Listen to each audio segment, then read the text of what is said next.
Drake aimed to executive produce a Kendrick Lamar album before Control changed everything. Once upon a time in the rap scene, before it turned hostile and personal, there was a sense of respect and mutual admiration. It seemed like a collaboration that could have become one of the most legendary in hip-hop history was on the horizon.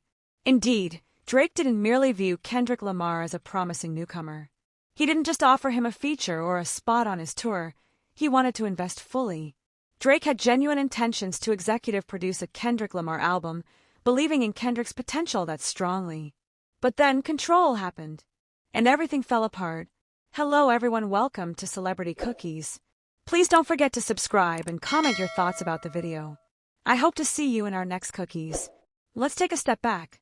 The year was 2011, and the hip-hop landscape was different. Everyone recognized Drake as the leading figure, smooth, strategic, emotional, and calculated. Yet, he wasn't selfish about the attention. He was already looking to broaden his influence, not just by featuring artists, but by uplifting them. So when Kendrick Lamar began to gain traction in the underground scene, Drake paid close attention. Not just casually, but with intense focus. He recognized Kendrick's artistry, ambition, and vision. Kendrick wasn't just another rapper. He was something unique and authentic. And Drake, he wanted to refine that raw talent. Sources close to OVO revealed that Drake had considered the idea of executive producing Kendrick's first major label album. He wasn't thinking small. This wasn't about just providing a couple of beats. He wanted to oversee the album from beginning to end, cheer it, guide, and shape it. Imagine Take Care, but for Kendrick. This would have been more than a simple endorsement. It would have been a powerful mentorship. Drake envisioned himself as the Quincy Jones to Kendrick's Michael Jackson, a groundbreaking partnership that could resonate throughout the genre for years to come. As for Kendrick, he didn't outright decline the offer at first. He felt honored and respected Drake. After appearing on the Buried Alive interlude from Take Care, the chemistry was evident. Fans loved it, and blogs were buzzing. The connection was undeniable. Behind the scenes, discussions took place. Ideas were exchanged, and there was even talk of Kendrick spending time in Toronto. Studio sessions were being planned. Drake wanted to help craft a complete sonic experience for Kendrick, a raw, honest album that could introduce him to a wider audience. However, as time went on, tensions began to surface. Kendrick didn't just want recognition, he wanted it on his own terms.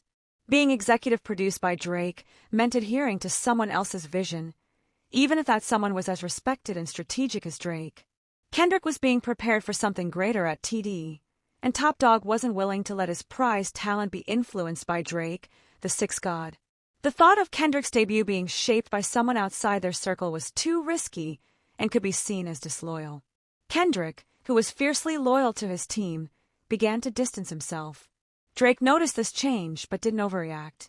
He remained composed and treated it like a business matter. Perhaps Kendrick just needed some space, and they could revisit the idea later, maybe once Kendrick achieved greater success.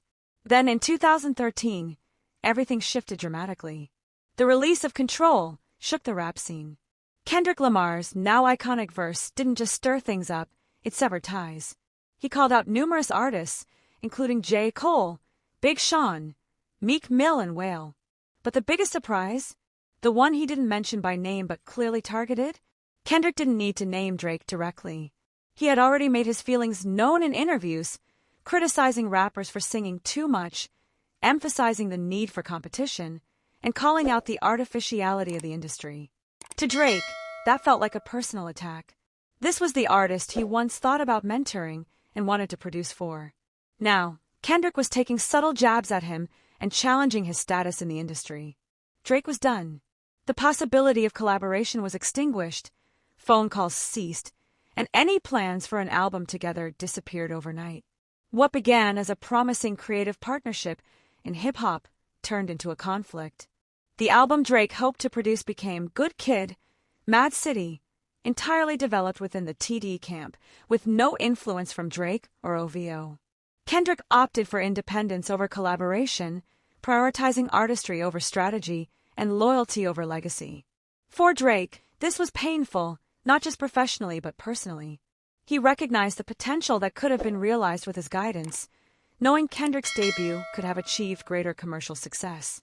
But Kendrick was focused on making an impact and representing Compton, something Drake couldn't provide.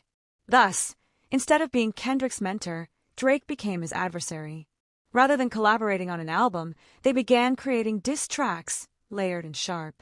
From The Language to 6 p.m. in New York, and from The Heart Part 4 to First Person Shooter, each song added another layer to the divide between them.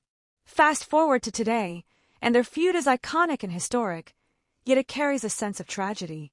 We were so close to having a Kendrick Lamar album produced by Drake, an unexpected and groundbreaking collaboration in rap history. But Control changed everything. Now, the only thing Drake is producing in relation to Kendrick is a lyrical takedown, a calculated war of words. As the conflict persists, both rappers find themselves overshadowed by what could have been the most remarkable collaboration the genre never experienced.